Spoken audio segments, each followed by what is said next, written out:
1 नवंबर 1966 पंजाब से अलग होकर हरियाणा नया राज्य बना। करीब 4 महीने बाद हुए विधानसभा चुनाव में कांग्रेस को बहुमत मिला और मुख्यमंत्री बने भगवत दयाल शर्मा। लेकिन राव वीरेंद्र सिंह की बगावत के चलते फ्लोर टेस्ट की नौबत आ गई। बागी विधायक जानते थे कि बंसीलाल उनके पक्ष में वोट नहीं करेंगे, इसलिए प्लान बना कि बंसीलाल को वोटिंग के दिन सदन में आने ही ना दिया जाए। शिक्षाविद और राजनेता भीम सिंह दहिया अपनी किताब पावर पॉलिटिक्स ऑफ हरियाणा में लिखते हैं, एक अफसर को ये काम सौंपा गया। उसने विधानसभा की कार्यवाही शुरू होने से पहले बंसीलाल को अपने घर बुलाया। बंसीलाल जब बाथरूम में गए तो उस अफसर ने बाहर से दरवाजा बंद कर दिया। बाथरूम कांड के करीब 14 महीने बाद मई 1968 में हरियाणा में विधानसभा चुनाव हुए, जिसमें कांग्रेस को जीत मिली और मुख्यमंत्री बने चौधरी बंसीलाल, जिन्होंने अपने पहले आदेश में उस अफसर को सस्पेंड करने को कहा जिन्होंने उन्हें बाथरूम में बंद किया था। नमस्कार, मैं नेहा। हरियाणा के ताकतवर राजनीतिक परिवारों की सीरीज परिवार राज के दूसरे एपिसोड में कहानी बंसीलाल कुनबे की।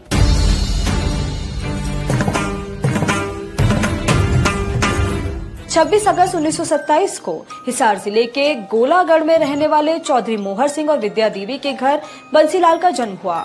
परिवार की आर्थिक स्थिति अच्छी थी, इसलिए पढ़ाई के लिए वो जालंधर गए। पढ़ाई के दौरान ही उन्होंने आजादी के आंदोलनों में भाग लिया। इसी दौरान ही वो सरदार दरबारा सिंह के संपर्क में आए। बंसीलाल को राजनीति में लाने का श्रेय इन्हीं को दिया जाता है। आजादी के बाद बंसीलाल ने 1957 में हिसार डिस्ट्रिक्ट बार एसोसिएशन का चुनाव लड़ा और अध्यक्ष बन गए। यहाँ से बंसीलाल के राजनीतिक करियर ने उड़ान भरनी शुरू की। वो जिला कांग्रेस से होते हुए पंजाब कांग्रेस कमेटी का हिस्सा रहे। 1960 का दशक आते आते बंसीलाल को राजनीति में पहचान मिलना शुरू हुई। बंसीलाल 4 बार प्रदेश के मुख्यमंत्री और 5 बार सांसद रहे। देश के रक्षा मंत्री से लेकर रेल मंत्री तक का पद उन्होंने संभाला। बंसीलाल के प्रिंसिपल सेक्रेटरी रहे। एस.के. मिश्रा अपनी किताब फ्लाइंग इन हाई विंड्स में लिखते हैं, हरियाणा राज्य बनने के बाद पहली बार विधानसभा चुनाव हो रहे थे। मुख्यमंत्री भगवत दयाल ने मुझसे कहा कि आप साफ सुथरा चुनाव कराएं, लेकिन देवीलाल और बंसीलाल को किसी भी तरह हरवा दे। मैंने कहा कि किसी को हराना या जिताना मेरे हाथ में नहीं है। लेकिन बंसीलाल ने चुनाव जीता और बाद में राज्य के सीएम चुने गए। इसके बाद एस.के. मिश्रा का ट्रांसफर दिल्ली हुआ, जहाँ अचानक एक रात उनके पास बंसीलाल का फोन आया। बंसीलाल ने एस.के. मिश्रा से कहा कि मैं हरियाणा का मुख्यमंत्री चुन लिया गया हूँ, तुम्हें अपना प्रिंसिपल सेक्रेटरी बनाना चाहता हूँ। बंसीलाल राजनीति में इतने डूबे रहते थे कि बाहर की दुनिया में क्या कुछ चल रहा है उन्हें इसकी कोई खबर नहीं रहती थी। एक किस्सा ऐसा है कि वो फिल्म स्टार राज कपूर को भी पहचान नहीं पाए थे। 1975 में इमरजेंसी के बाद इंदिरा गांधी ने बंसीलाल को अपने मंत्रिमंडल में शामिल किया और वो देश के रक्षा मंत्री बने। इसी दौरान वो संजय गांधी के करीबी बने और दोनों ने मिलकर देश में नसबंदी का अभियान शुरू किया।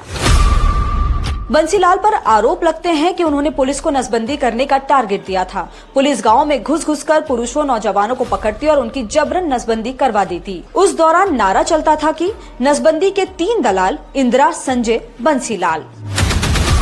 केंद्र की राजनीति में जाने से पहले बंसीलाल अपने छोटे बेटे सुरेंद्र सिंह को राजनीति में उतार चुके थे।